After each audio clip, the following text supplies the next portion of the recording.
Welcome, everybody, to Heroes Asylum, issue 77.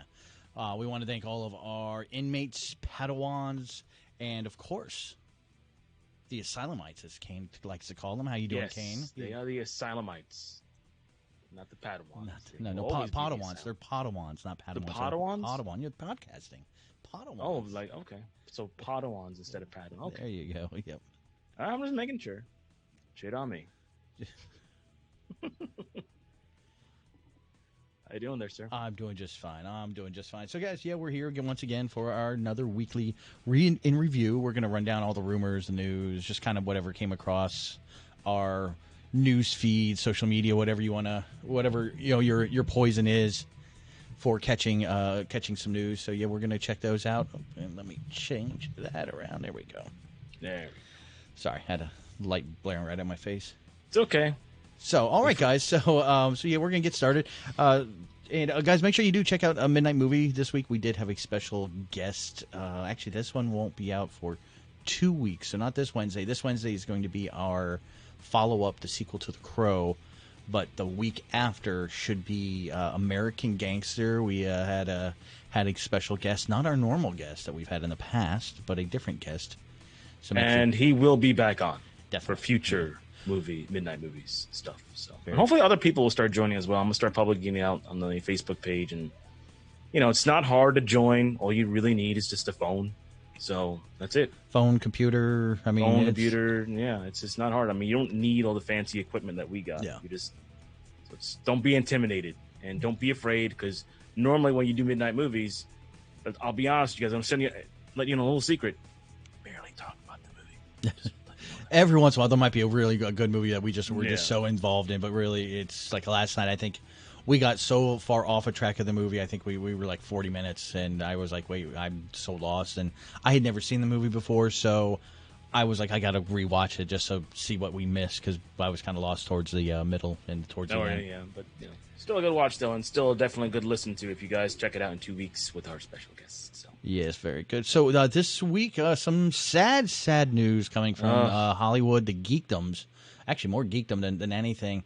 This week, we lost Grant Imahara, host of Mythbusters and White Rabbit Project. Died at 49, and just a few years, above us. That's scary. Don't think we had any news of brain aneurysm is what it says. He just suddenly from a brain aneurysm.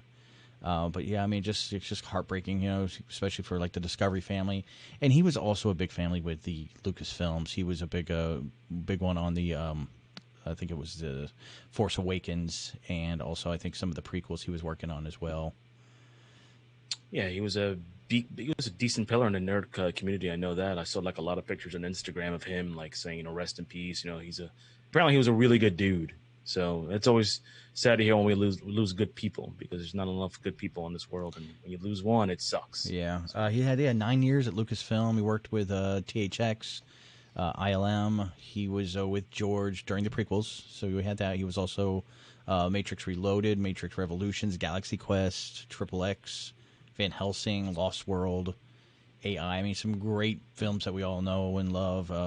So definitely a like Kane was saying, a pillar in the geek community. Also, if anybody remembers the BattleBots from Comedy Central, those were always fun. So yeah, definitely we want to put a shout out to him and his family. We also met with the loss of another member of the geek community this week. Was for Star Trek actor and for Kane here, Doctor Who, Maurice Roves dies at 83. He was a 1984 Doctor episode, The Caves of Anzonia. He was opposite the fifth Doctor. That was Tom Baker. Was it Tom Baker? No, Peter Davison. Peter Davison. Yeah. Okay. He was also in the sixth season episode of Star Trek Next Generation. He was a Romulan captain in The Chase. Tutti Frutti, it was a BBC show. Last of the Mohicans he played in. He was also included in the role in the Judge Dredd movie opposite Sylvester Stallone.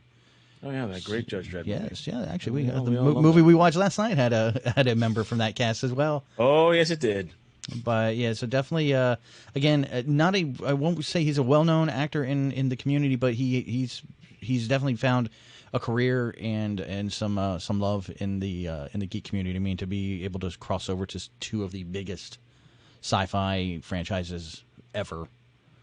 Definitely. And he also played Alex opposite of Alec Guinness in Macbeth when they were doing it at the Royal Court in London. I don't know what the year is on that one, but definitely another person in our community. Yeah, one of those true English thespian type theater actors, and longevity. Of course, he was gonna act for a while. All those actors around that era, like the Ian McKellens and the Alec Guinnesses, they always seem to have extended careers. So, and a lot of them seem to. I mean, they drift over into the sci-fi community because, oddly enough, most people think sci-fi is geeky, and just for children.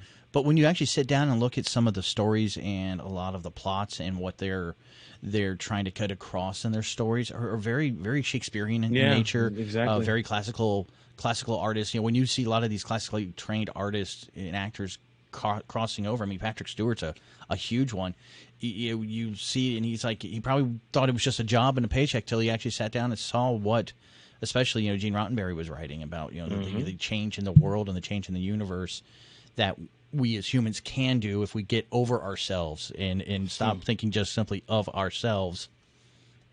But those are, and again, those are things that Shakespeare was writing about, and some of the classics, plays and literature. So there's a lot more to just sci-fi than just the spaceships and the laser beams. Yeah, and if you read, I think you can concur with this. Lucas, his hardest pitch was to Alec Guinness to get him on Star Wars, and he had to sell him on the fact of Star Wars being almost like a space opera. Yeah. And Shakespearean. So that's how Alec Guinness got aboard. Everybody else was on board, but because, they were like starving actors. But this guy, Alec Guinness, you got to remember, he had like top billing in this movie. So people don't remember that. He was the main guy. Yeah, definitely. Yep. So. Yep. Then our next one will be the one you brought to me last night. I completely missed, but Mantis co-star, Fresh Prince of Bel-Air actress. This came from Deadline for Galen Gorgic. She was also in RoboCop 2. So she passed away just one day away from her birthday. So that was that was probably a harsh one for her family. But actually, once you brought it to my attention, and I actually did some research on her, I remembered her in Mantis. You let off with RoboCop 2, and I'm like, man, I haven't seen RoboCop 2 in so long. I couldn't tell you what it was. But again, she's had other areas, Twin Peaks, A Different World, Star Trek Voyager, again, another Star Trek alum. So definitely, somebody that will definitely be missed. Oh yeah, no doubt about it. Like I said, I remember her being that lab assistant in Mantis. I think that was the one thing that got you, because her role in RoboCop 2 was basically as the girlfriend to that young punk kid who was selling drugs in the street. I remember that. And once I saw the picture of her, I'm like, oh yeah, okay, I remember you now. Mm-hmm. So those are 3 passings in the community. But before you go forward, did I miss one? Yeah, you missed one. Actually, it's the 2-year anniversary of a certain death that was brought to my attention just recently. I saw on my Instagram. Actually, I made a comment on one of the posts. I didn't think about mentioning it. Well, I think we should always mention his death every year, and that is the late great John Schnepp. 2 years ago, we lost him, and you talk about a pillar, the King of the Sweaties. I think that they nicknamed him. This iteration of this podcast would have never come to be if it really wasn't for his influence. Yeah. Yep. So, big bag of wind, as you would say to him and his family and all his friends out there who are celebrating his life right now. Yeah, very good. Yeah, I got a chance to meet him. Unfortunately, I wasn't aware of who he was. I knew who he was from you, but that's all I knew was a name, and I need to get a signature from this gentleman. And I got it. Yeah, real nice guy. When we were sat there talking, he just wanted to talk, and even as we were talking, he's like, "Hey, you want to walk with me to my panel?" Again, I didn't know who he was, so at that moment, I was like, "Yeah, no, go ahead." I could have thought of me missing out on that opportunity, just sit in and be able to chat with him through Comic-Con and to his panel, and be able to at least, I probably would have, if I would have walked all the way to the panel, most likely would have stayed there and gotten to learn a lot.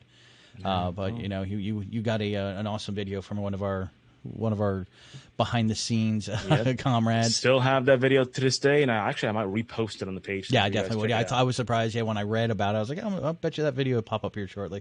Oh, it will. It'll definitely pop up. It's a very interesting shout out he has to me. But, Yeah. look for that later on, guys. Yeah, because we definitely told him all about you. Oh, I know. All right. So first news, this one sort of popped in today, was about Wonder Woman 1984. There is a tie-in novel that's going to be released, and part of that tie-in explains the one big question we had when we watched the trailer: how did Steve Trevor come back?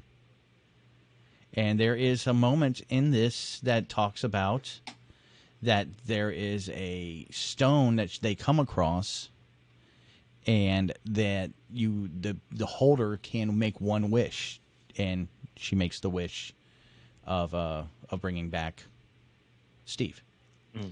And of course, you know from all sorts of stories and any trope that's out there, if you have a wish like that and the one person you want comes back, something's got to take. There's with that thing of somebody coming back, somebody has to leave. So I believe there's definitely going to be that. Yeah, it's the Dream Stone is imbued with a magical power like the lasso of truth and can supposedly grant one wish. And Diane's wish is obviously to bring back Steve. And so there should be some interesting ties with that. We'll see it at the Smithsonian in 1984. I was actually going to the Smithsonian in the summer of '84.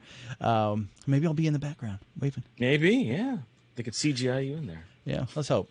But yeah, so that's something interesting. What do you think about the Dream Stone? Yeah. That doesn't sound familiar for any kind of DC construct. At first, I thought it was the Rock of Eternity. I thought that's what they were going with, but yeah, this is for it's a book marketed towards 8 to 12-year-old readers. Oh, okay. So maybe the naming is a little different, but according to the book, it's the Dream Stone. Yeah. I guess. That's the only way you're going to bring him back and explain it. So. Yeah, I mean, I didn't know if you had any other explanation that you maybe thought of. I was thinking Rock of Eternity. That's you? What I thought. Like maybe that she touched the Rock of Eternity and then somehow the Rock read her mind subconsciously and then he came back. That's kind of along the same thing of the Dream Stone, but just, a little bit more, not as kiddie, I would say. Right. All right. I dream for you to come back, Steve. I don't know if that's how it's going to happen, but. I'm sure she's not going to say the words. I think it'll just happen. It'll go into her emotions, and maybe why she's in the Smithsonian, she comes across an old picture of Steve, in some archive, and that's now he becomes on her mind, and then that's just where the world runs at that point. Mm-hmm. Yeah, it'll be interesting. I mean, if we ever get to see this movie, so again, I'm sure they're going to be coming out. I know Disney's releasing a couple of movies, like more not their high budget movies, but they're releasing a couple of movies on Disney Plus during their slated original drop time.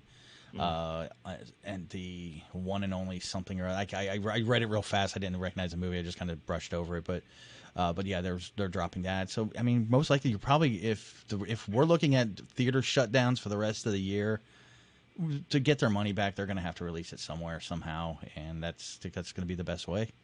I think you just release it online and let us rent it or something. Yeah, I mean, that's what I mean. Yeah, do it $8.99, or even you can even charge $10. I'd buy it. Yeah, I mean, I'd spend $20. I mean, to me, it's about going to see the movie. I'm spending $20, but it's part of it. Yeah, is the experience of being in the theater. But if that theater experience is gone, drop it down a little bit. But I don't know. I think that would be the best way for the movie theaters to get their money, or not theaters, the movie companies, the studios, to get their money back. The theaters get their money from from the concessions, which they're just going to have to. What they're doing now is another news article I had here that I think it's Amstar I know of is running $100 for 20 people to come in, and you can rent a theater for, I think it's between like 3 in the afternoon to 8 at night, I think is the time frame. That is a bargain. I would do that in a heartbeat. Where is it? Here it is. This is my. Yeah, I was going to save this to later, but it sort of came up. But oh no, that's the wrong one. Sorry. I don't think we have any Amark theaters around here. Yeah, we do. Yeah, Lake Mary. Okay. Yeah, there it is. Yeah, because that's the friend of ours, the co-friend of ours that brought it up to me about going was like, she's like, oh no, it's in Lake Mary, and I'm like, oh okay. And yeah, so I have it up here on the screen. Private screenings, $100. Get your private screening. They're saying that 20 people from 3 p.m. to 8 p.m. daily, 7 days advance notice, maximum 20 people, like I just said. And can you name the movie, or they're just going to play There's a whatever? list. I know you can't see it from where you're at, but right now it's Aquaman, Batman, Shazam, Superman, and Wonder Woman in the superhero range. Ooh. You got your family favorites from Trolls, Shrek, Abominable, Minions, Despicable, all the Despicable movies, the Pet movies, Sing, Kung Fu Panda. Then you got classic comedies, Ferris Bueller, Liar Liar, Big Lebowski, Smoking the Bandit, 40-Year-Old Virgin. I mean, a lot of good classic ones. Pretty much anything you're going to find on DVD or streaming, but you're going to be able to go see it. All the Harry Potter ones, which I think that would be cool to go back and see. Yeah, those. that's... you can make money off those right there. Back on the big screen, they're talking E.T., Jaws, Beverly Hills Cops, Crocodile, Forrest Gump, all the Indiana Jones, all the Back to the Futures. When they were talking about wanting to, like the group we were talking to was talking about going to the Back to the Future. That's a good one. Then they got a girls' night out, all the Shades, Bridesmaids, then a bunch of old school musicals. And so, yeah, for you guys, if anybody's here watching this, you can see it. Definitely Louisiana, Alabama, Texas, Florida, Mississippi, Georgia. So a lot of the southern states. I guess Amstar is mostly southern. But that's where you can find those at. So, I mean, it's a cool idea. You get a theater. You know the theater's at least 100-seater to 50. So you bring 20 people in. Pretty much everybody can have their own row. If you're still like a little leery about sitting with a group of friends, you can scatter yourself and be that 6 feet difference, wear your mask, whatever, but still be able to be in a public environment, going to the theater, being with your friends, because you guys can, now you got the whole theater. You can yell at each other, be dipshits, like we were at, what was it, Captain America Civil War? Is that the one where it was the 7 or 8 of us and nobody else? Nope, nobody else. There's Which is awesome, because we had a friend, our friend Kelly, she was in the theater right next to us. And it was that theater that was sold out, I believe. Yeah, wasn't she it? was in the sold out theater, and I posted on Facebook, hey, we got the whole theater to ourselves, and she's like, where are you at? I go, we're right next to you. I was like, why don't you come over? I mean, I don't think anybody's gonna miss you over there. Nope. But go ahead, bring whoever you came with, and just come over to our area. Nobody's in here. That's a good idea, though. Yeah, like I said, I think it's rent the theater out, get your friends. Well, they've always had the theaters have always had the convention rentals. I've never asked or seen how much those are, where you can rent it out and do a convention in there and have the big screen and everything. So it is kind of cool. I mean, if things lighten up to that point, I would love to do something like that, to do it with the midnight movie. Oh my gosh! Can you imagine? I can bring in a couple of condenser microphones, just chill out. Our big thing is just not recording the movie, but just to have everybody in there would be fun. Yeah, that's a plan. Yep, moving forward. All right, so what do you have? I'm sorry, I know I stepped on your toes. It's okay. I was fascinated by that story. Avengers Endgame directors Joel and Anthony Russo said that their Secret Wars film would be the biggest MCU film ever. Now, it's just a rumor stage, basically, but they've talked about doing Secret Wars probably since they've been on the red carpet for Endgame and Infinity War. Kevin Feige says that the next 5 years are already planned out, so he didn't say yes, but he didn't say no neither. So that's one of the biggie ones. That's one of the granddaddies of Secret Wars. So it's one of those things we're not going to see it. We're not even going to see the intro. No, we're not going to see that years. Probably for a decade, easy. I would say at least 10 years. I mean, you already got 5. You already got the next 5 years planned out. Hopefully, at some point, those will introduce at least the Fantastic Four and X-Men. But then you got to build them up. So that's going to take at least a couple of years, and then you enter into the Secret Wars to do it right. I mean, unless they're going to do like they did with Age of Ultron or Civil War and just name it Secret Wars, but not be Secret Wars. Oh yeah, again, that's going to irk a lot of people, like the other two did. I mean, thankfully the other two movies were so amazing that we weren't upset that wasn't the Infinity Stone or the Infinity Saga that we knew from the comic books. That wasn't the Age of Ultron that we knew from the comic books, and that wasn't Civil War we knew from the comic books. They were still great movies, just in name only, but in story now completely different. I mean, it's literally night and day. Some elements are in there, very minute. Civil War, like basically had Spider-Man being, Black Panther being Spider-Man through that whole film. So in the comics, it's totally different. So it's completely different. So, but again, I mean, of course, they're going to trying to toot their own horns. Yes, ours is going to be bigger and better. But we'll see. Time will tell. It's you've got to hold the general public's attention for these movies. We're all here, we're waiting, but the general public may lose their interest. And then, of course, the thing that's going on now with people not going out to the theaters as much. You got to look at the big budget movies might not be as cost effective anymore.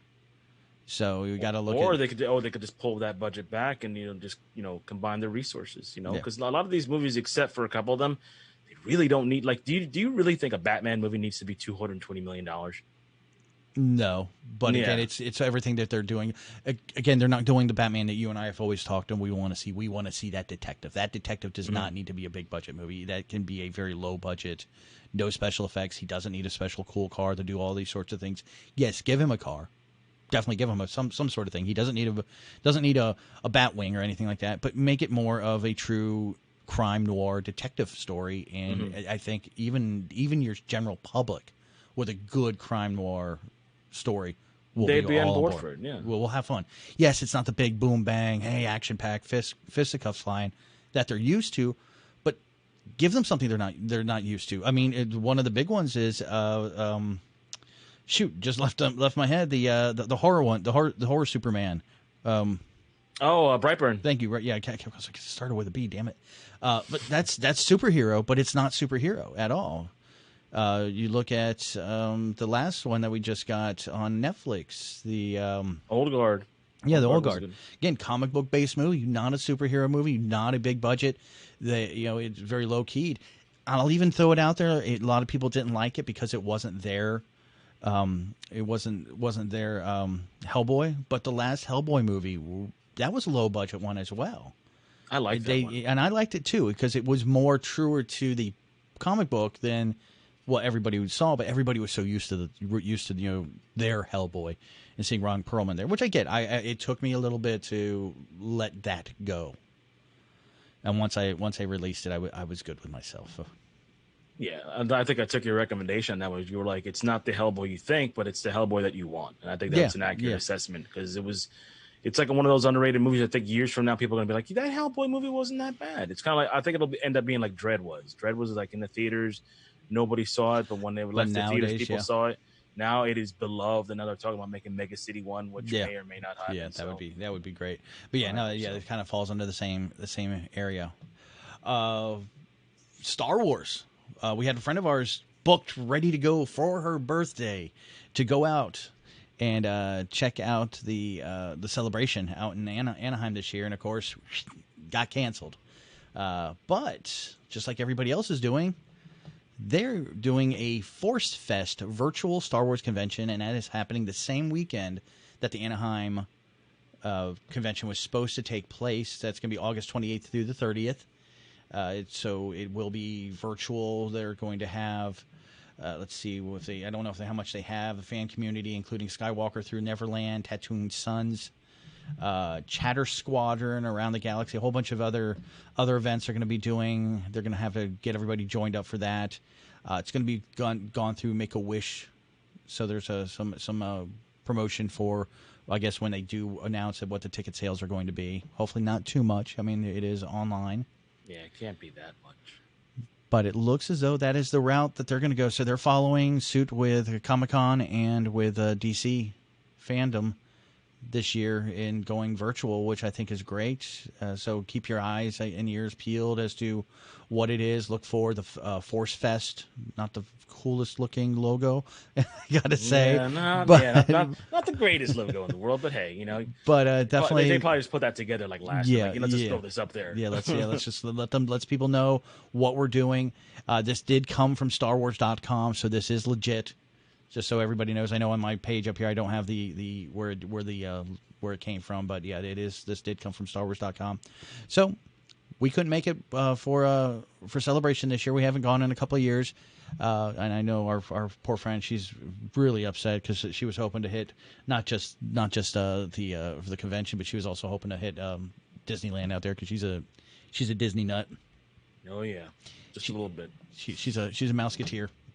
She's a big, she literally has ears too. Yeah, she does. But so yeah, guys, definitely something to look forward to. I can't wait to see that. I mean, I'm so stoked. We have Comic-Con, We've got DC Fandom, now Force Fest. I have a podcast convention online I'm going to in August as well. It's just August is just going to be great. Yeah, and I believe, if I'm not mistaken, Comic-Con begins this week. This coming this Thursday. coming week. Yeah, Thursday. Yeah, Mm-hmm. So it's gonna be a very busy week. Yep. So hopefully we'll have some stuff out there for you guys to check out. Definitely, most definitely. So what do you have next? Well, I guess I go next. Yeah. Did you know that James McAvoy wants to play another version of Patrick Stewart? This time he wants to play a young Picard in a Star Trek project. Patrick Stewart has played numerous iconic characters, but none more notable than Jean-Luc Picard. And now James McAvoy recently talked with CBS All Access, and he says he wouldn't mind playing a younger version of Picard. And why not? I don't know if they'll do it. I mean, I this is basically an actor saying he wants a job. So, wow, big news. That's a lot. Job. Well, this really wasn't. This was actually somebody asked him the question about it, and he said, "Oh, was it okay?" Yeah, CBS, I had CBS Access. Yeah, no, that's it was during said they were asking said he'd be I will take you where no Star Trek fan was gone before. But it was somebody was asking him a question. Now the problem is when I read this article, I had to do some research. Uh-oh. He is literally 6 years younger than when Patrick Stewart started on Next Generation. Really? Yes. Ooh. Yeah, Patrick Stewart started, I think, when he was 47, and McAvoy's 41. So I don't know how much younger he really wants to go. Yeah, I know he's a great actor and he can play young, but I don't know how young he thinks he can play. But yeah, when you look at the age, again, a movie we watched last night that the two actors were father and son and they were 8 years apart. But so that's something I was like, I have to check this out and see what is his actual age, because I've always heard people trying to play the younger version of somebody, and they're literally like most people, they forget about Ewan McGregor. He's actually, I think he's at the same age or older than Alec Guinness was. Yeah, he's a little bit older. So it's like, but when you look at him, doesn't look it. No, take care of themselves. I mean, genetics. Well, genetics and our lovely health system now is a little bit better than they were back then. Just a little bit better, Fitness is key, man. Makes you look young. But I thought that'd be interesting. But I don't think it's gonna happen. Just him saying it. But I mean, it's just fun to theorize about it. I mean, I think it'd be cool. I think he could pull it off. I mean, he did it in X-Men, so why couldn't he do it in Star Trek? So. It's finding something for Star Trek. I mean, Picard has a pretty lengthy background already. I don't know much more that they could show. They showed his academy years during the Next Generation series. We've gotten a lot of flashbacks and things of that nature. I'm not sure what much more we're going to see. Yeah. Now we have Robot Picard. Yeah, now we got Robot Picard. If anything, if he wants to play like flashback Picard, but again, the technology is there to de-age Patrick Stewart.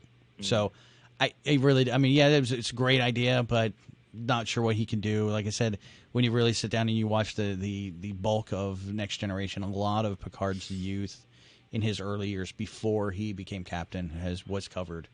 The death of Crusher, Beverly Crusher and Wesley Crusher's husband, father.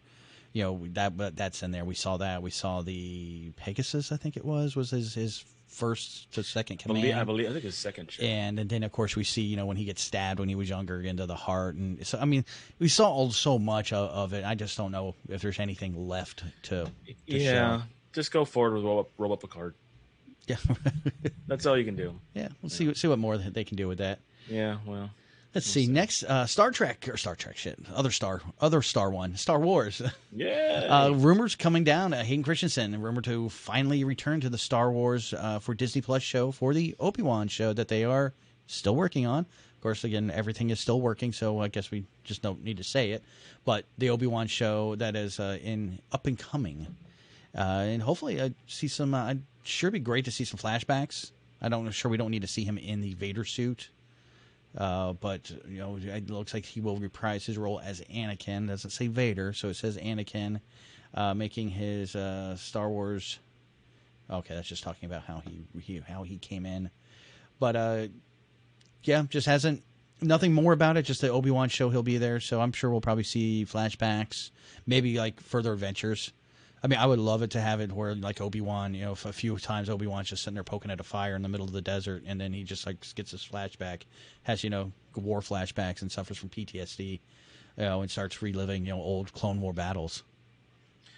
That might be the case. I mean, it's a good thing you specify that it's going to be as Anakin, not Vader, because It's then what it says. I'm just reading what the wording is. I know. So, I'm just saying, like, because if it said Vader, then one of my theories was going to come true, and I was going to say, just listen to a couple podcasts back, like 20 issues back, and you can hear me say that if they did make it a Obi-Wan series, I thought that Vader would be in it because of a particular line that I talked about in New Hope. I mean, it's a very small line, but you could always use that wiggle room to make it in there. So yeah, we've already. It's a good thing it's specified as Anakin. I think that's a silly idea. I'm just saying. I mean, I know you're just saying, but it's a little wiggle room that you could do it. Yeah, I hope they don't. If they do, I would be very disappointed. And you'd be very angry too. Well, disappointment goes with anger. Oh, anger goes with hate. No, sorry. And so, what do you have next? On the path of the dark side. Hey, 20 years ago, a movie came out that basically established a modern superhero comic movie of the era. That movie, of course, was the first X-Men movie, directed by Bryan Singer. Recently, Singer got a couple of the cast members got together. I guess you were telling me about this video chat. Stewart and everybody else was on there. Jackman. They were talking about other things, but yeah, 20 years ago, that movie came out and basically opened the doors for everything that we have now. You look at it, it's a little dated to the movies, black leather suits and all that. But, I remember when they were actually constructing that movie, and I used to buy Wizard magazine back in the day. And they would have these behind the scenes shots. And one of the first shots you saw was basically Bryan Singer going like this, angling like that at the camera. And he was angling the Magneto helmet. And I'm like, oh, this is really going to happen, huh? Then a year later, the movie was released. And, for what it was, I dug it. I mean, I thought X2 is far superior. Of course, you make the sequels are always going to be a little bit better, a little bit glitzier. But, 20 years ago, X-Men. Yep. And literally, I mean, that was the longest running superhero movie franchise. Because if you look, I mean, it literally just ended last year. Yeah. So, 19 years it was running. And we don't know what's happening. And we don't know if that's going to be part of it because Disney has now taken over Fox and it has dropped in. Disney Plus has dropped in an X-Men movie. Days of Future Past. Not the rest of them. Nope, only Days of Future Past, which I thought was very interesting to see which one they dropped in. The same thing with the Fantastic Four. They only dropped in the last Fantastic Four. That came out, the one with... that's the... not Jessica Alba. Not the... Rudy Kate Mara one. Yeah, and, that's one. Yeah. And, so those are the two that they dropped from the Fox library so far. So I was very interested to see that. I wouldn't count this as the rebirth of the comic book movies. To me, it was Blade, and Blade came out before this. But this was the start of the... Blade was the entry for Marvel. This was the introduction of, hey, there's more Marvel to come. I think this one, Blade opened up the door, X-Men kicked open the door and said, hey, now we're coming in now too. So I think it's a good mix. But yeah, it's great to see 20 years. Yeah, but without X-Men, we don't even have Batman Begins. Christopher Nolan's even said it. He's like, hey, man, my movie doesn't happen without X-Men. Oh, yeah, true. Yeah, no, definitely. It's not only just Marvel. It was DC, too. I'm just talking about the Marvel movie idea. Oh, yeah. Well, because we've got to realize Marvel hasn't had, other than the Spider-Man hadn't even come out yet. No. So when you talk about big movies, this was DC or Blade was the first, and then you had X-Men. So yeah, it's like I said. They opened it. Blade opened up the door. X-Men opened it up a lot wider for everybody else. So I'll definitely give them that credit. Yeah, 20 years ago. It's hard to believe. Yeah. Going back to Star Wars, had a little team was introduced in the final season of Clone Wars that just opened up our minds to what the clones could be and were. If nobody got a chance to watch the final season of Clone Wars, it was broken up into 3 sections. The first section was the Bad Batch. The next section was the birth of, or the return of Ahsoka and trying to find out where she was. And then the final one was just a culmination of everything of Ahsoka, the Bad Batch, the ending of Revenge of the Sith. This all smashed into one big, awesome geek fest. But that first 5 episodes, I think it was 3. It was 3. No, 4. I take it back. Sorry, because they were 4 it was 12 episodes, 4 blocks. The first 4 was about Clone Force 99, and they introduced this ragtag group of clones, and honestly, they were really they weren't original in any concept. They were basically tropes of every kind of character you could ever think of in any sort of action movie. There was your leader, there was the muscle, there was the tech, and there was the grumbly sniper guy. You could literally go, okay, that guy's Solid Snake, and that guy's you can just name them all. But Disney is now saying that they are going to start doing a new animated series about the Bad Batch, which I think is going to be great. We don't know what's going on, if they're going to pick up afterwards and follow them from where we left off and see where they go after the Empire, as the Empire rises. Or are we going to see them getting together and then becoming the Bad Batch and ending basically with the first episode of Clone Wars season 7? How do they go forward? I hope. I want them to go forward. A little bit of both. I want to know where their camaraderie came from. You could do flashbacks. Well, I hope they do, because we want to find out, how did Rex know about these guys? Like, what was his experience with them? Because he knew of them. He introduced them to the rest. So I'm kind of interested. I would love to see the back, but I'd also like to see, where did they go? What happened as the Empire's rising and the clones and the Republic are failing? Because that is one of the big stories that happens during the Rebels, when you start seeing they run into the old clones and what happened, where did you guys go, and you're finding out, their concept of it is, well, nobody won the war because the robots lost and we lost because we were put out to pasture. Mm-hmm. And it would be interesting to see this ragtag guys, basically mercenaries, traveling around the world. It'll get what you really would like is a little bit, just what we're getting in Mandalorian, more out into the unknown, into the outer regions. Oh man, it could be like Suicide Squad in space. That's the way I would compare. Basically, yeah. I mean, it's that was one of the better things that I saw, was that Bad Batch thing. When you told me about it, I was like, what is the Bad Batch? It sounds stupid. Like, what, Bad Batch of Kids or something, like Cash Batch Kids? Then I saw it. I don't know if Filoni or whoever came up with the idea of it, but I love them. They're all over the place. Like you said, they're typical, movie tropes of heroes, a strength guy, smart guy, whatever, and the leader, but they were done so well, and they had so much character to them. I'm like, these guys are awesome. Yep. Like, they should make a show of them. Yeah, I was like you. I was like you at first. I was like, eh. And then as the season went on, and the episodes went on, by the end, I was like, man, I don't want these guys to leave. I want them to come back. Neither do I. It's kind of one of those things in the final season. You think that those first 4 episodes are going to be throwaway, and then you watch it like, oh no, don't go. Yeah. Well, those first 4 episodes were already made. Those were the ones that were made during season 6. Oh, okay. Those were the ones you could find online. You can still find them online, guys, if you want to go look for them on. If you go to YouTube, you can find these online as what they're called, animatics, and basically what they are is those characters like in blocks, and you're seeing the background scene and you're seeing them move. You're not seeing their legs move. You're literally seeing them frozen and just somebody like moving them across the screen. Mm-hmm. But what's cool is it's the voice actors. The real voice actors are there. It's not some fake voice actors. It's the real ones, but it's them moving, and it's very blocky looking. It's not pretty at all. Not pretty at all.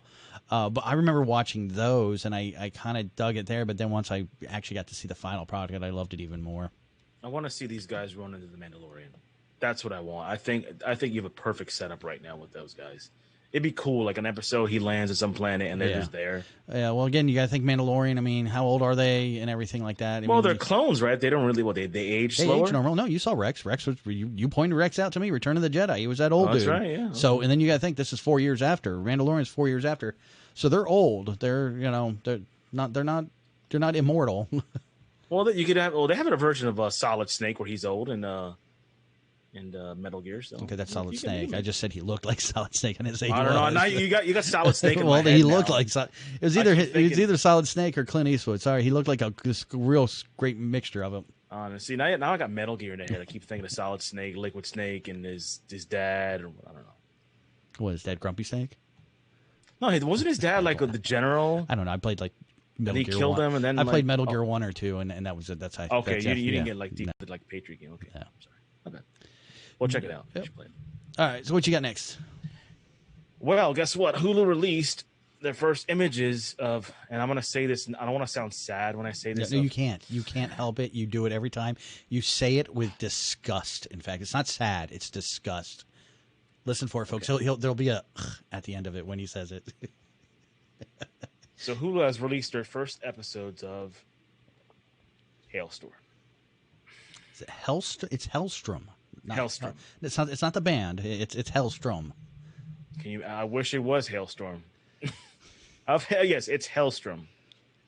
Basically, these two kids, if you haven't seen it, are the son and daughter of a serial killer who's in jail, and they have to investigate supernatural elements that's going around the world, which has nothing to do with the cool comic book, which Hailstorm, who was the son of Satan, which I think is a better idea, and I thought that's what we were getting, but we're getting this adaptation, which, sorry, I'm just not looking forward to.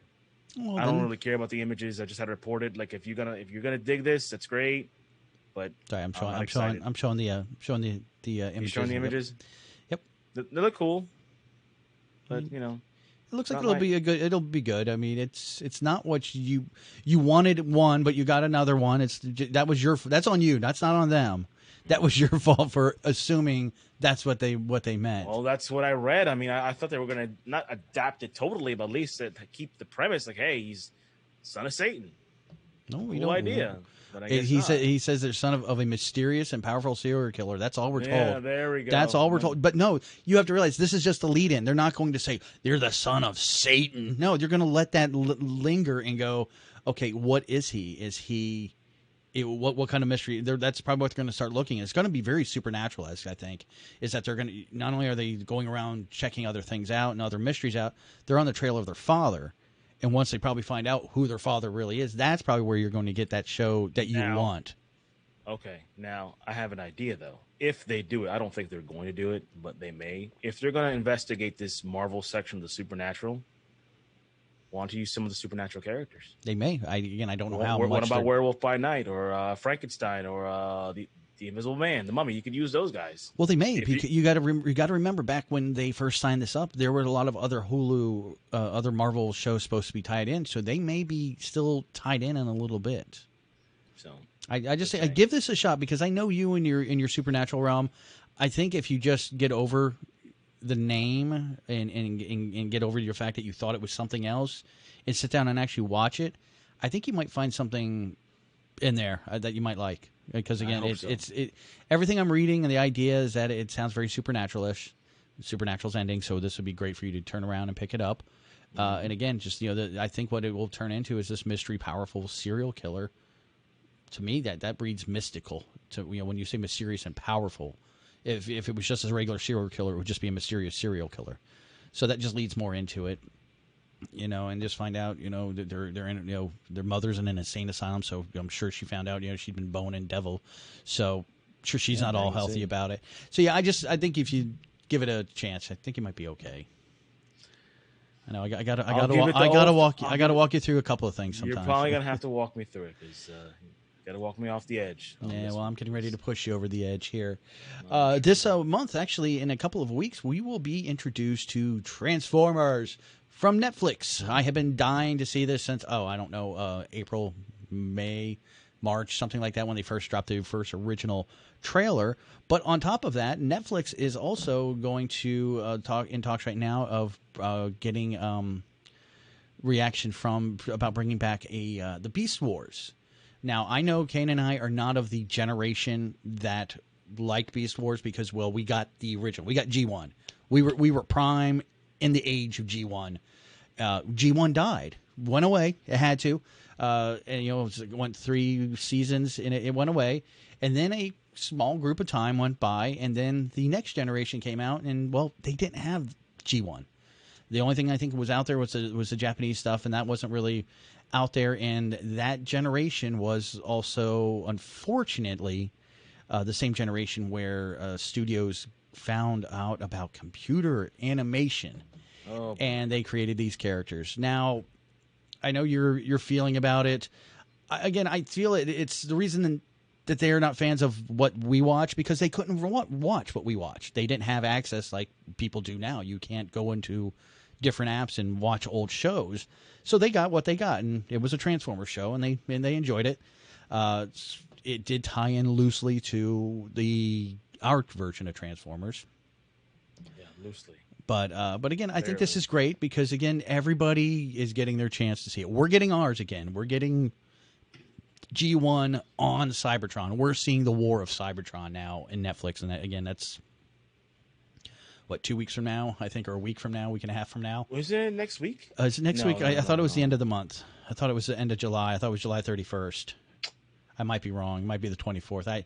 I'll have to relook at my date on there. Yeah, I got to look at that because I thought it came out the same day as Umbrella Academy. Okay, then maybe it's this coming Friday then. But again, we're getting ours. I can definitely see the allure of having that generation because again, they're in their mid 30s now, and they should get theirs, and they should be treated just like we were treated with Hollywood toying around with their childhood and their memories. So.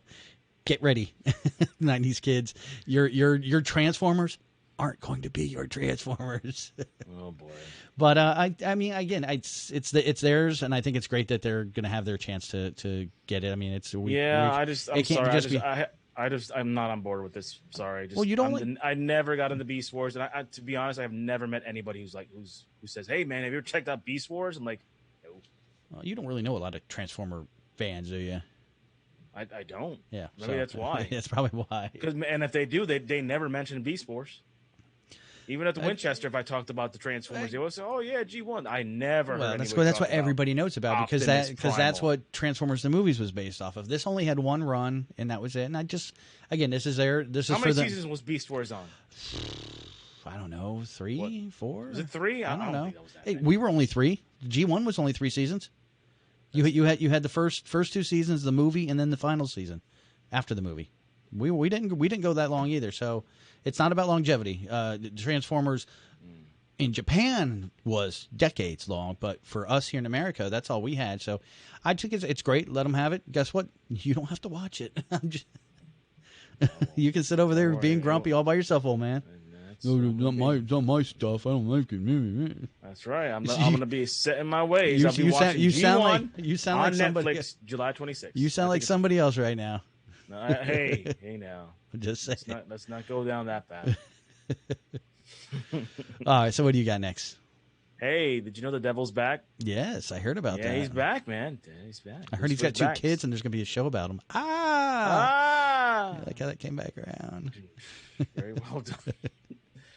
For season 5, trailer dropped. It's going to be on Netflix August 21st, which, damn, I mean, trailer for a month out of it. I'm okay. I thought you were going to drop in 2 weeks, but hey, I can wait till August 21st. The trailer shows the King of Hell is coming back, or is he? The trailer dropped a couple interesting nuggets, and you find out in this trailer that the death's not exactly Lucifer, but his twin brother, Michael. Yep. Guess what? We're going to have another battle between Michael and Lucifer. It's happening again. It happened in Supernatural. It happened in that TV show Dominion. And we're doing it again. But this time, they're twins.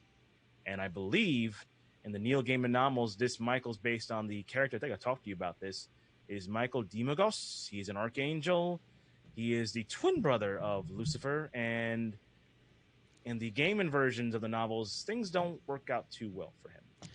He ends up throwing Lucifer out of hell. That's one of his big stories, but some tragedy happens to him, and I don't know how they're going to do it, but yeah. So, like we talked about, I think everything's been loosely based off of the Neil Gaiman. It's not a blow for blow translation. So I think we're going to get the same thing. We're going to get that Michael, just in this world, more toned down, more commercialized.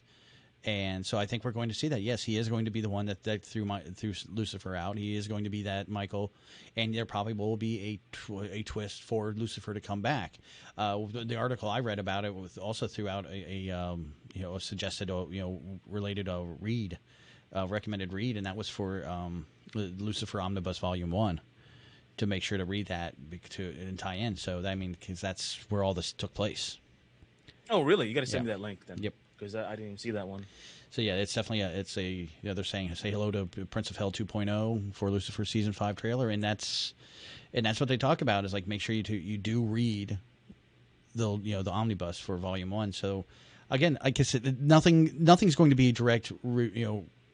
Oh no, I'm not saying it is, from that, but I'm just saying that I'm just wondering which direction they're going to go with. I wouldn't even wonder about it. I would assume. Okay. To me personally, the way that show's been run and done, I just would assume just automatically that's just the route they're going to go. Now, the one thing I will give them credit for, because we're doing the whole twin thing again. It's just been done to death, like in movies and soap operas. Like, look at this, and his twin is alive. Like, it's been done to death. Yep, it's the trope. Yeah. Okay, it's a trope, but I will say this: that when he's Michael, he has a little bit of different mannerisms. Like he doesn't talk with that British accent, which I got to give him credit. It's an English, like regular American accent, and his posture is a little bit different too. And if you look closely in the trailer, his wings are gray; they're not white. So slight little nods to make a little bit of a difference. Even like they had that one shot where they're going to fight each other. You see him kind of hunched like this, and Lucifer stands more upright. So it's just slight little touches that maybe this thing could work out, because I'm not a big fan of the twin trope at all,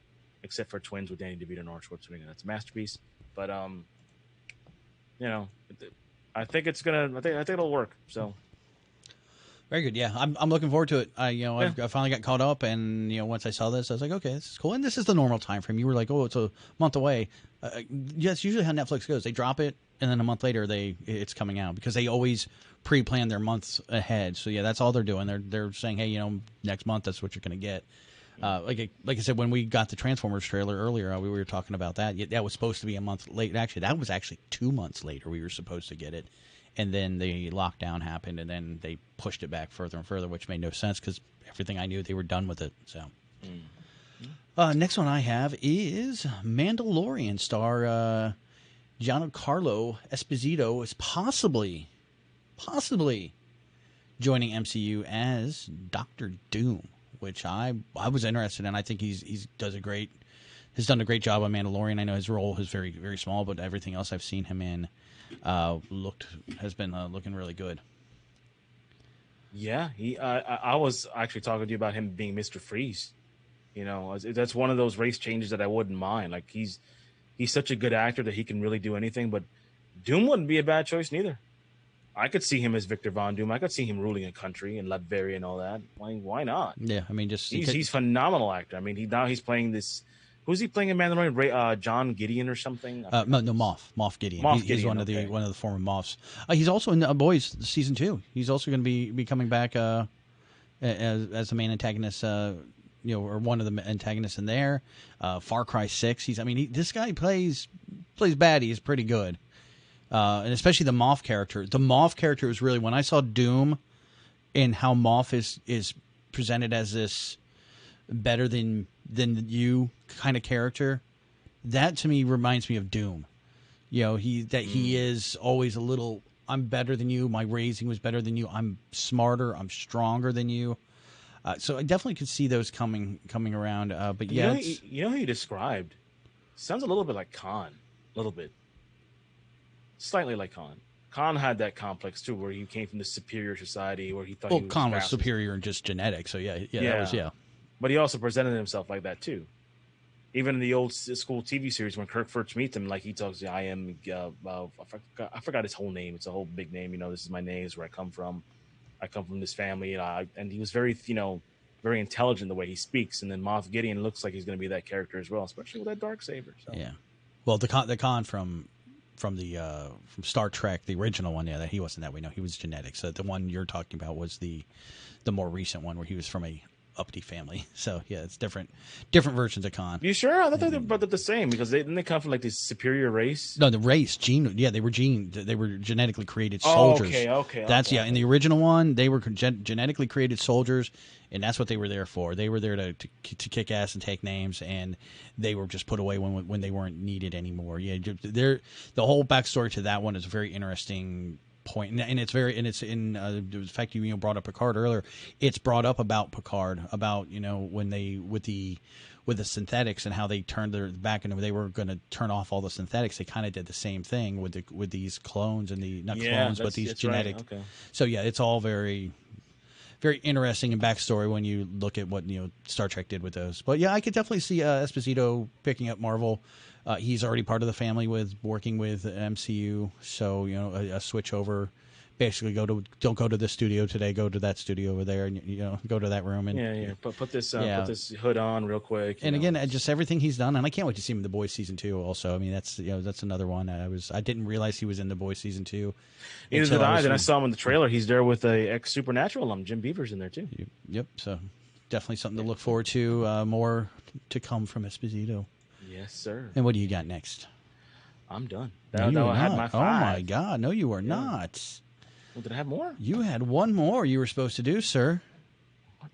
Oh, I had that's all I have. I'm looking at my sorry guys. I have my Evernote up here. All right, fine. Keanu Reeves is launching. Oh, that's right. Goodness. Oh yeah, he's launching a comic book. I've seen that with a character that looks very eerily like him. It's basically it is him. It is. It's Matt Kindit and Alessandro Vitti.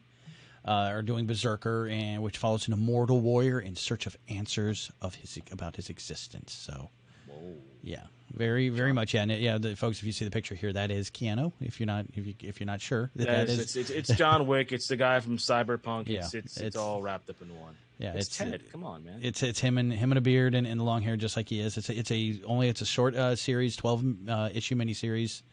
We're in October, right? October 5th, on here. Just says October out on October 20th, or October 2020 or 2020 is all it says. It doesn't give a date. Hopefully they don't push that one back neither. Yeah, well, let's hope not. Yeah, well, I mean, the comic book seems to be running pretty good, so they're doing their job. But yeah, that's interesting to see what we have here. Let's see. Matt Kindle did Four Lords and Bang. Acclaimed artist Alessandro Video was Marvel's Secret Warriors. Colorist Bill Crabtree was PRPD. And letterer Clem Robbins was from Hellboy. So, I mean, you got it sounds like you got a good group there. You got a good group there. So, should be interesting. I'll check it out. And let's see. It's advertised as the man only known as Berserker is a half mortal, half god, cursed and compelled to violence, even at the sacrifice of his sanity. So he's John Wick as a demigod. Basically, he's That's got. What it sounds like to me. He's got a mystical past, and so I mean, it'll be fun. I'm always looking forward to something new to read. I always like to read the first ones and see where it goes. Especially a 12-issue miniseries shouldn't be too bad. I'll check it out. And my last one is. It's a short little one here. But Noah Centineo, I butchered that name, sorry folks, joins cast of Black Adam as Atom Smasher. I'm looking forward to it. I can't wait for Black Adam, and the fact that they're bringing in Atom Smasher, I have to I'm not too familiar with Black Adam's character and like any of his like crossovers. I know recently he's been the ruler. He's been very Doctor Doom, that he's a ruler of a country and kind of basically watching over them and making sure nobody else screws with them. Some kind of Egyptian country, or yeah, some very Middle Eastern. Yeah, so I mean, because his origin is very Middle Eastern. So I'm not sure how Atom Smasher is going to be brought into him. I mean, he's normally. I thought he was normally like a Justice Society of America kind of character. They've talked about the JSA appearing in this too. Yeah, like so Stargirl's been talked about, Hawkgirl's been talked about. So yeah, there's a lot of there has been a. I didn't want to bring it up because it really didn't come from a very good reliable source. But yeah, the casting of the JSA, the cast was like ridiculous. I'm like, yeah, no, that person did not sign up for that, so I didn't bring it in. No. But Atom Smasher was the one that came from a reliable source. Atom Smasher. I think we saw Atom Smasher in season 2 of The Flash. And Adam Copeland played him. Yep. So I guess we're going to get the movie version. This kid was supposed to play He-Man too. If that movie was ever going to happen, I don't think that's going to happen now. Since he's going to be Atom Smasher. But all right. Atom Smasher. Atom Smasher. Okay. So yeah, it'll be interesting. You're getting more news. That one's definitely still like they're still pushing forward with that, which is great. DC's not faltering. They've been planning this. This is one of those movies. I was like, yeah, sure, you'll do that one. Black Adam, really? Okay. And yeah, they're pushing forward and just it's a slow trudge. And I'm sure Dwayne The Rock Johnson has a pretty busy schedule. So, but he's always posting things about it just randomly every once in a while. I'll think, okay, it's died down. I'll say he'll like reignite it Well, he's been cast as Black Adam for like 15 years now, so Yeah, it's about time to exactly. start filming it. So. Exactly. Might as well. All right. So you got anything else then? You're good, right?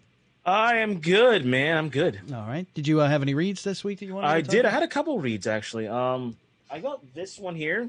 I don't know if you checked it out. It's Snake Eyes Dead Game. Yes, I did read that. Oh, you got that. You got that cover, dude. They had about 30 variants on that thing. That was ridiculous. I walked into Acme. There was literally like 10 of them in each row, and I was like, just give me one. It's the only one I thought that was kind of cool was his old card photo. Yeah, that one I thought was kind of cool. I didn't see that one there. I saw, like I said, if you go to the back of the book, you'll see the very last page is like 30 different variant covers. I'm like, oh yeah, that was like the final like 2 yeah. pages of that comic book. Was that one? Yeah, it was ridiculous. Like, okay. So what'd you think about it?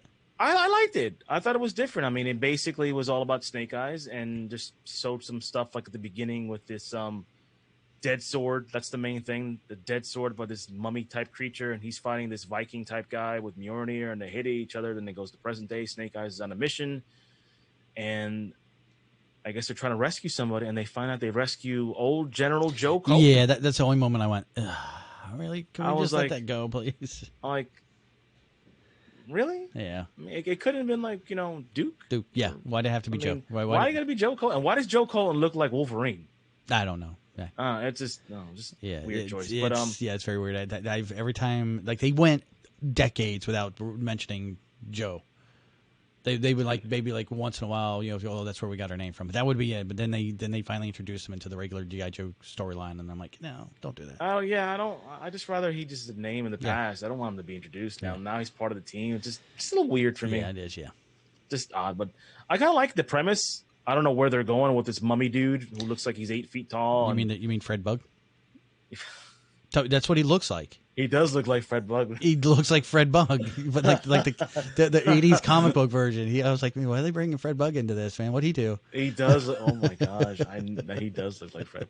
Now I'm not gonna get that image up in my head. You're welcome. Fred Bug is gonna be looking with a dead sword. I don't know where they're going with it, but I just like seeing Snake Eyes in his own solo thing. And you throw in a couple of the Joes in there. Roadblock is in there. I think Tripwire's in there, and you got Scarlet's in there. So yeah, of course you got to. Yeah, anytime you got Snake Eyes roll around, Scarlet and Temper got to be right there. Of course. But yeah, no, I enjoyed it too. Yeah, I was looking forward to it because I had read that like about a month ago that they were going to be doing it. Rob Liefeld's doing it, our old school image writer. So of course he's still big on writing and drawing, so he's a big part of it. I never got a chance to see if Rob ever did anything more in G.I. Joe, so I'm gonna have to look into that. I've been hit or miss in the IDW G.I. Joe runs. Some I've picked up on, some I haven't, and I don't know exactly who's writing what because there's so many different volumes and there's so many different G.I. Joe stories happening within that, so I'm never sure which one I'm looking at. So, but yeah, definitely a good pickup. Yeah, it's a solid pickup. It's well drawn too. Story's pretty fast. So, and now, and I'm you got me hooked now. So now I want to see where it's going to go with this with Fred Bug and looking for his sword. So, yes, definitely. Let's see, which one did I pick up this week? Actually, I had a couple I read this week, and that was what it was. Magneto. Giant size X-Men Magneto. This is another story with the X-Men with Hickman continuing that story, taking that Magneto character and expanding it out. We get introduced to Namor in this one, which I thought was pretty cool. I was trying to think back in the Sons of the not Sons of Adam, but the original X-Men story that started last year with Hickman, and if Namor was ever brought in. I know we've had Fantastic Four in there. I don't remember, and I just might have missed a couple of books because there's one title I'm just not all into. It just doesn't do it for me. So I don't know if maybe he was introduced there, but they were like old friends when they ran into each other, and I like the look of Namor. They've tweaked everybody a little bit different, and it basically takes Namor and Magneto go to the bottom of the ocean. Namor has an island that Magneto wants because. One of the council, the White Witch or White Queen, wants the island for something we don't know yet what that is. So Namor's like, well, yeah, I'll give you the island, but you got to come with me and help me figure something out. I had a group of soldiers go off and look for something, and they never came back. and it's just about their little venture down in the ocean, which is again it's pretty cool to see that. There are a few. There was something in it that threw me off at the beginning of the book. The White Queen, Emma Frost is who I refer to, yeah. But Magneto and her are sitting having dinner together. Nothing romantic, just having dinner. And she wants a refill on the wine or champagne they're drinking, and he picks it up magnetically. And I'm like, wait, there's no magnets in glass or champagne. So it threw me off. I'm like, how is he able to pick that up? So I don't know if I've missed something else in X-Men, but it's been, again, of course, we're dealing with quarantine, so there's been that long, that 3-4 month gap now of that I haven't read these characters. I stopped reading those characters, and then I went to old books. That's what I did, yeah, and that's So that's how I got lost. When that whole Batman Superman thing was happening, and then it went to You're the Villain, and then all of a sudden I'm in Metal. I'm like, okay, what happened? In between? I missed that whole middle area. I'm like, okay, we went from here to there, and I'm like, what happened here? Yeah, exactly. So I'm with you on that. Yeah. So I think I just got to kind of redo a quick scan of the books again, just to maybe get caught up, and maybe I just missed something. But definitely, you want to check out the Giant X-Men Magneto #1. It's called Giant X-Men, but guys, it's 32 pages. Most comic books are about 25, so it's not giant. It's just a couple extra pages. Just a couple extra. And again, but it sticks to the style of Hickman. You have your little letters that are at the beginning about what's happening. Sometimes you have interpersonal emails going back and forth, which I think are kind of cool because it gives you a little bit more of that, of what's going on behind their scenes and in their minds. I still go back to the one of the first ones where Kitty Pryde was doing, basically getting supplies for everybody, and Logan had his own special list, and it was you could literally see the list of what he asked for, in his handwriting, which I thought was really cool. That's nice. Yeah, I saw that page. I think you showed me that. It was an interesting time. So what else you got there? Oh, you know what I got? Oh, yeah, it's probably the same one I got. I think you definitely have to do a soundbite for this. I picked up Metal #2. That's right. Man. That's right. We got Dark Knight's Death Metal #2. Yep. The first issue, you guys read it. The Batman Who Laughs is dead. Or is he? Yeah. No, he's not dead.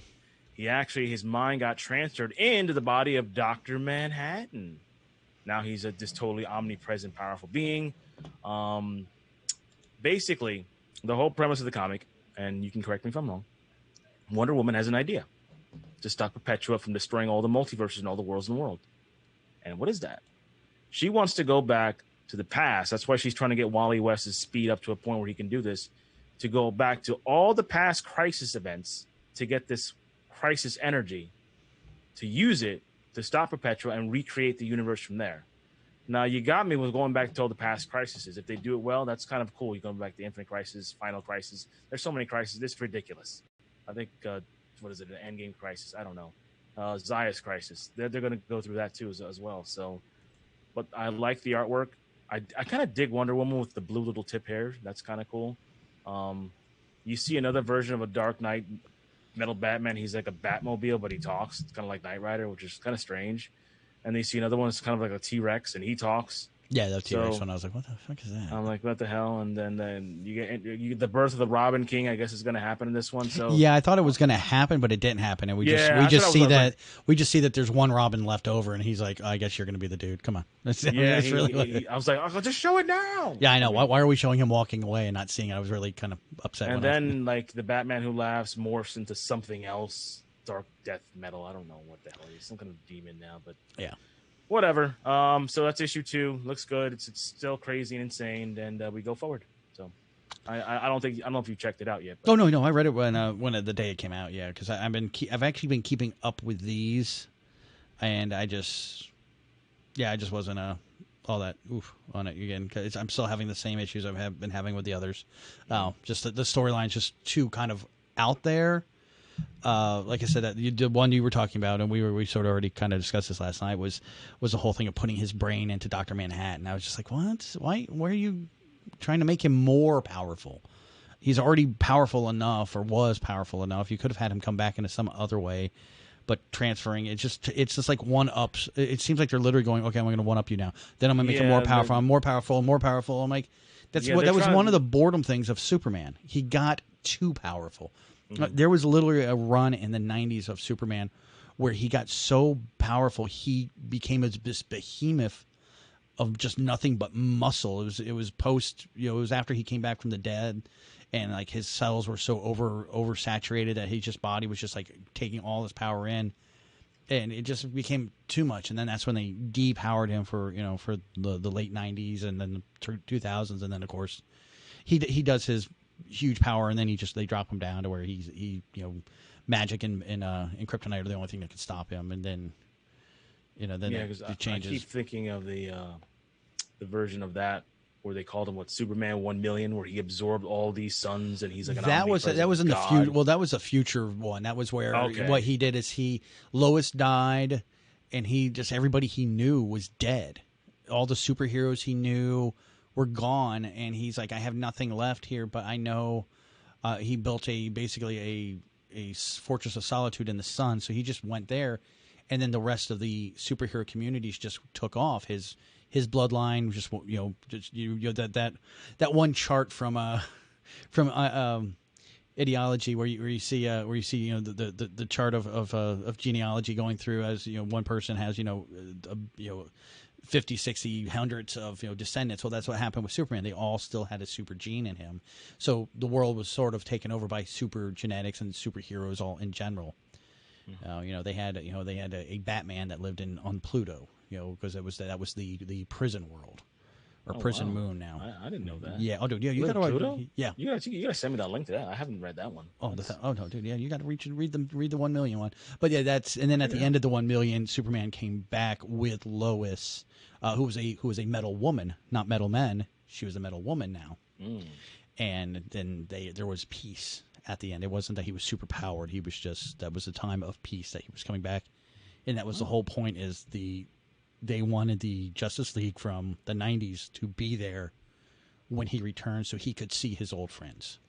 Oh, so yeah, that was the whole kind of runabout. Wow, that's actually a pretty good story. I'm shocked I've never read it. I can't believe you never read 1,000,000. Because some of the stuff's really cool. Like now, you kind of just sold me on that one. Like, wow, I've never read that one. It's a long. I know the character, but I've just never read that book. But yeah, it's a long. It's a long run. But the Batman is not Bruce Wayne. It's not the Descendant or anything. He's just the warden of this like psychotic planet, Pluto, and there's all these criminals, and his companion is a robotic boy wonder Robin, but yeah, he's like really like over the top like looking Batman. It's like really cool, and then everybody else has their own little thing going on.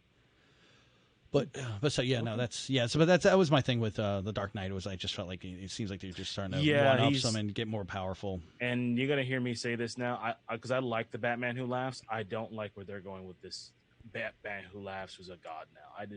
It just takes away from the Batman Who Laughs now. Now he's basically Dr. Manhattan. Yeah, pretty much. He's evil, and he's evil. I'm like, I don't know about that now. Yeah, and then it just feels like you're gonna, Yeah, you gotta depower him, man. You can't make him too powerful. Yeah. Just do that, and it's shit on me. Pretty much, yeah. That's what I feel. What you got? The last one I read. Well, I read a couple. This is probably the least of the offensive ones I read. Was Nightwing number 72. Nightwing has been going through. He's still dealing with the fact that he's lost his memory. Got a shot in the head. Got amnesia. Didn't remember being Dick Grayson. Didn't remember Bruce Wayne. They even showed him the Batcave. Showed him his costume, Robin, Nightwing, everything. And he's like, I don't know who you guys are. Gets a psychiatrist. We come to find out later that she's working for the Court of Owls and basically is taking over his brain to make him a Talon. And then he breaks himself away from that, and it basically comes to, he just decides, I'm done with this. I'm going to be my own person. Becomes Rick Grayson, gets a job as a bartender working in Bloodhaven. And then all of a sudden these other Nightwings start popping up around the town, and he's like, I'm just trying to know it's not me. And the last issue that we had is that he's decided to take up a different moniker and become a superhero, a little bit more colorful. Still sort of the same design, but more like red mask instead of a black and blue. And then we find last one we saw was the Joker came around and found him. He went in the Joker, and this is supposed to be one of the prequels. You were talking last night about the Joker War.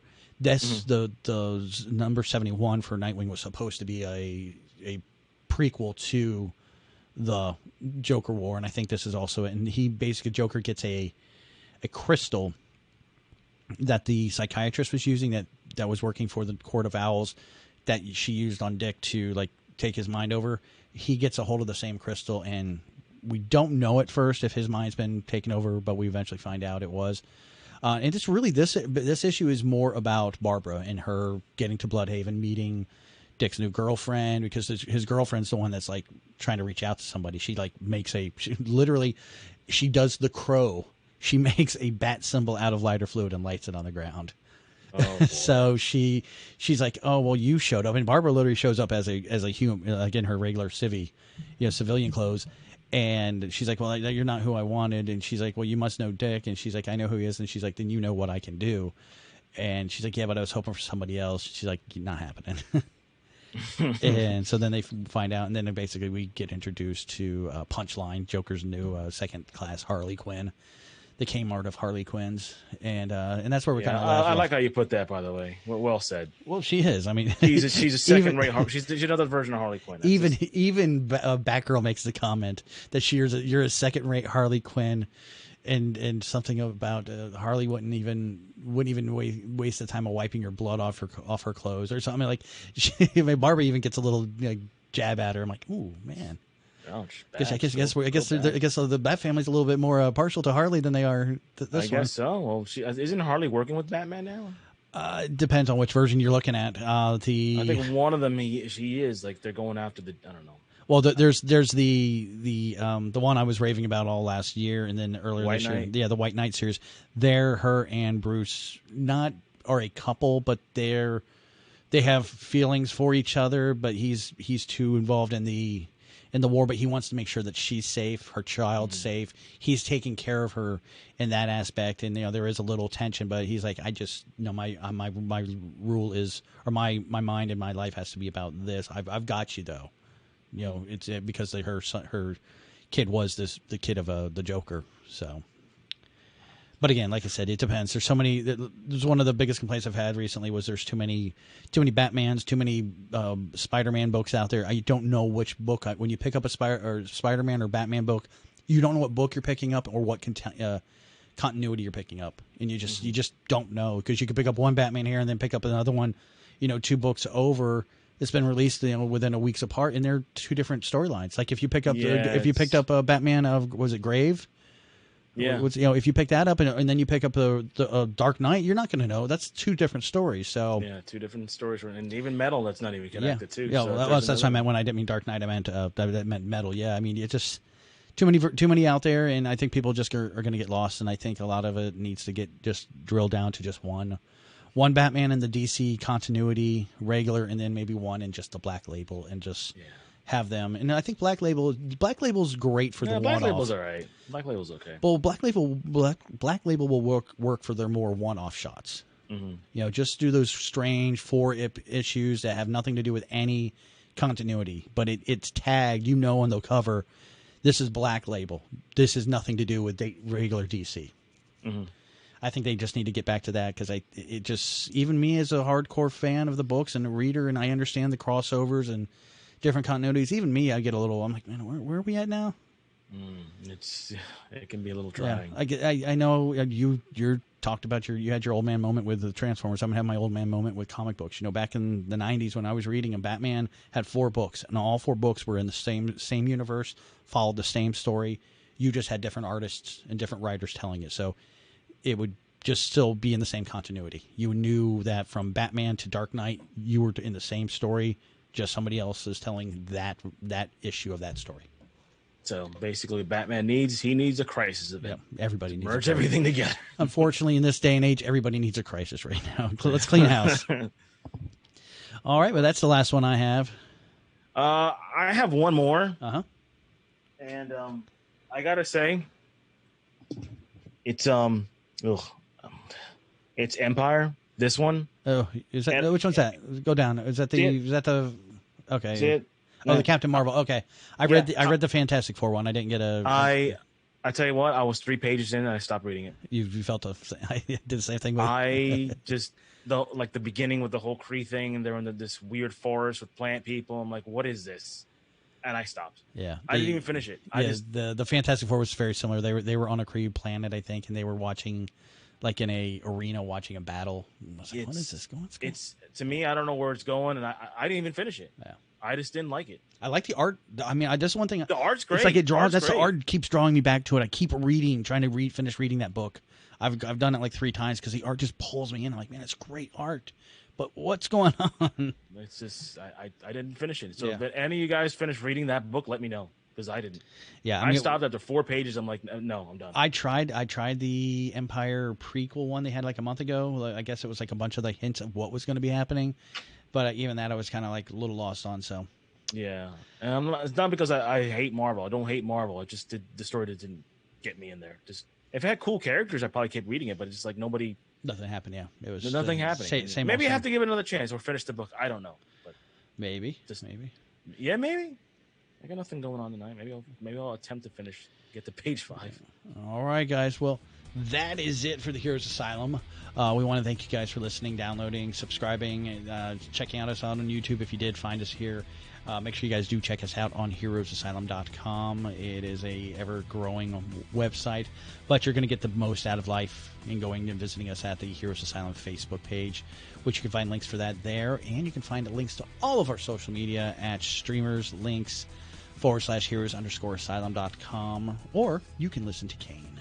Twitter at the Heroes Asylum Podcast. Check us out there, and on with Instagram. We always got some cool stuff posting up there. Facebook page, Heroes Asylum and the Heroes Asylum Podcast. You guys are making the page grow. And also, another shout and plug to Midnight Movies. Guys, check out the Midnight Movie page as well.